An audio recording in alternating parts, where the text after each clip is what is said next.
Good evening children, मैं शालिनी और आज हम लोग जो डिस्कस करने वाले हैं वो है डेट एंड टाइम फंक्शन। इससे पहले के पार्ट्स को चिल्ड्रन देख लेना, उसमें हमने इससे पहले के numeric function and strings function को ऑलरेडी कवर कर लिया है। तो आज का हमारा जो टॉपिक है that is date and time function. तो चलिए शुरू करते हैं। Children, there are various functions that are used to perform operation on date and time data. We have different dates and time as per our data. Some of the operations including displaying the current date, extracting each element of the date, day month and year. Children, हमारे पास जो होता है वो अलग अलग तरह से date के फॉर्मेट में डेटा भी होता है, जैसे कि डेट ऑफ ज्वाइनिंग हो गई, डेट ऑफ बर्थ बर्थ हो गया। ठीक है, ऑल दीज थिंग्स। ठीक, कभी कभी हमें क्या होता है उस डेट में से, यानी कि डेट मंथ और ईयर में से कुछ कुछ चीज़ें हमें फेच करनी होती है, जैसे कि हमें सिर्फ मंथ चाहिए या सिर्फ हमें ईयर चाहिए, तो उसके लिए हमारे पास डिफरेंट फंक्शंस अवेलेबल है। ठीक है, सबसे पहले जो हमारा फंक्शन है वो है नाउ फंक्शन।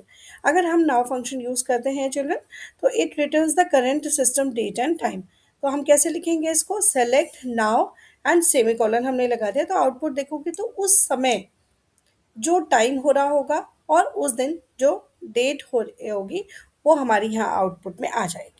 नेक्स्ट होगा date function. Date function that means it returns the date part from the given date. यानी अगर कोई हमारा सपोज यहाँ पे हमने हमने कोई फील्ड यूज़ करी है, ठीक है, कोई फील्ड यूज़ करी है, तो उसमें से केवल जैसे सपोज डेट ऑफ ज्वाइनिंग है या डेट ऑफ मैन्युफैक्चरिंग है या डेट ऑफ सेल्स है, उसमें से हमें केवल डेट पार्ट चाहिए, टाइम पार्ट नहीं चाहिए। तो हम सिर्फ डेट फंक्शन को यूज़ कर सकते हैं। नाउ से क्या होता है, हमारा डेट और टाइम दोनों आता है, जबकि जो हमारा डेट फंक्शन होता है उससे हमारा केवल डेट आएगा। ठीक है, तो हम नाउ में से केवल डेट को फेच कर रहे हैं। अगर इसकी जगह हमारे पास कोई अगर फील्ड है, that means date of manufacturing है या डेट ऑफ बर्थ है, कुछ है, तो भी उसको भी हम यहाँ यूज़ करेंगे डेट, और उसको डीओ भी यहाँ ऐसे लिख देंगे, तो वो हमारे पास क्या आ जाएगी? केवल डेट आ जाएगी, टाइम नहीं आएगा। डेट में से हम डेट को ले सकते हैं। ठीक है, अभी हमने नाउ में से फेच किया, यानी कि डेट और टाइम में से हमने केवल डेट को फेच किया है। ठीक है, ओके। नेक्स्ट होता है हमारा मंथ। मंथ मतलब कि कोई भी, जैसे अभी ये हम नाउ फंक्शंस पे ही हम पूरी चीज़ें अप्लाई कर रहे हैं। ठीक है, नाउ में से ही फेच कर रहे हैं, तो नाउ हमें पूरा दे रहा है, यहाँ से केवल मुझे क्या चाहिए? मंथ चाहिए। ठीक है, तो उसके लिए मैं कर सकती हूँ select month and now function. ठीक है, नाउ का जो रिजल्ट है उसमें से केवल मुझे क्या चाहिए? मंथ चाहिए। तो ये मेरा आंसर आ गया 7। अब यही 7 मंथ जो है वो नंबर्स में आ रहा था, मुझे ये नंबर्स में नहीं चाहिए चिल्ड्रन। सपोज मुझे ये मंथ किस में चाहिए? मंथ नेम में चाहिए। तो कोई और डेट भी हम लोग चिल्ड्रन यहाँ से ले सकते हैं।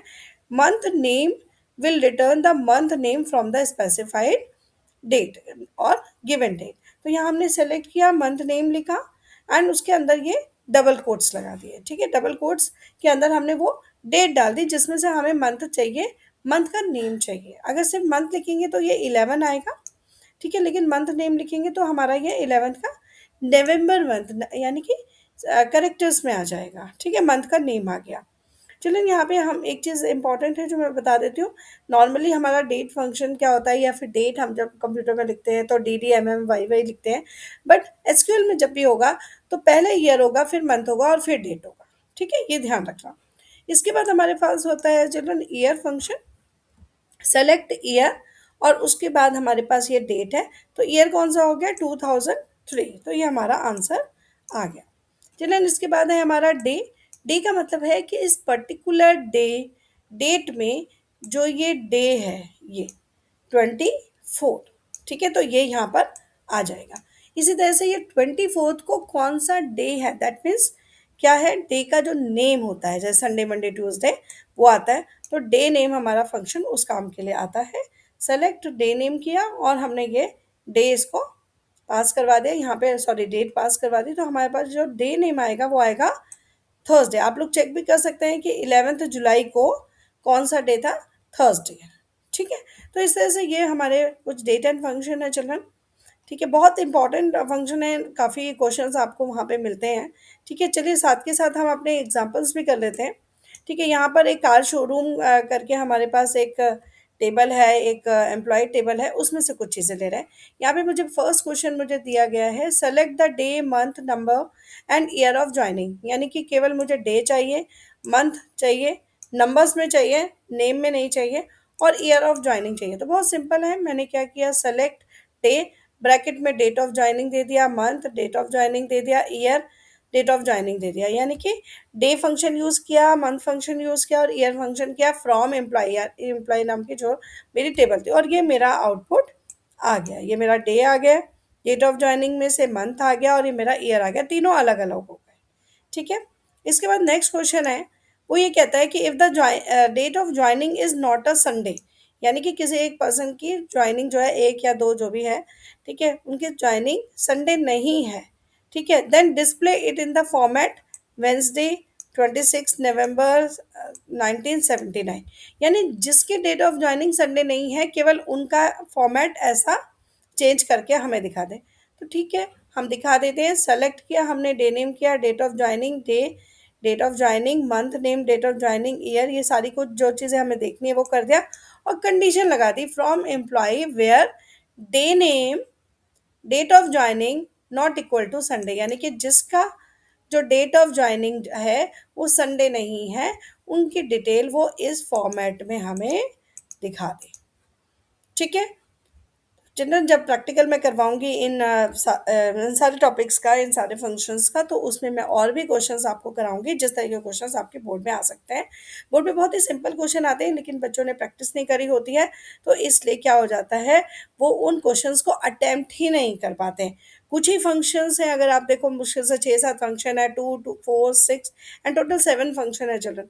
ईजिली आप लोग कर सकते हो, बस जरूरत है प्रैक्टिस की। अगर 20 क्वेश्चन भी आपने डेट एंड टाइम फंक्शन के कर लिए, तो चिल्ड्रन आई बेट कि आपके बोर्ड के पेपर में जो क्वेश्चंस आएंगे उनको आप 100% अटेम्प्ट कर लोगे और बिल्कुल सही करोगे। तो मेरी रिक्वेस्ट है कि इन एग्जाम्पल्स को भी जरूर करिए, और जो मेरा अभी नेक्स्ट आने वाला है जिसमें हम प्रैक्टिकल भी हम करेंगे, after this aggregate function, next में हम एग्रीगेट फंक्शन करेंगे, और उसके बाद हम प्रैक्टिकल की सीरीज स्टार्ट करेंगे। ठीक है। तो चैनल, अगर आपने मेरा चैनल सब्सक्राइब नहीं किया है, तो मैं रिक्वेस्ट करती हूँ कि आप सबसे पहले मेरा चैनल सब्सक्राइब कर लीजिए, ताकि नेक्स्ट जो वीडियोस आने वाले हैं जिसमें प्रैक्टिकल सेशन भी होने वाले हैं, वो सारे आपके पास उनका नोटिफिकेशन जाता रहे। ठीक है। तो अच्छे से पढ़ाई करते रहिए। ठीक। चलिए फिर मिलते हैं हम नेक्स्ट अपने पार्ट में, जिसमें हम एग्रीगेट फंक्शंस को डिस्कस करेंगे। Till then, please like, share, and subscribe. Bye bye. Take care. Stay fit and keep learning. Bye bye.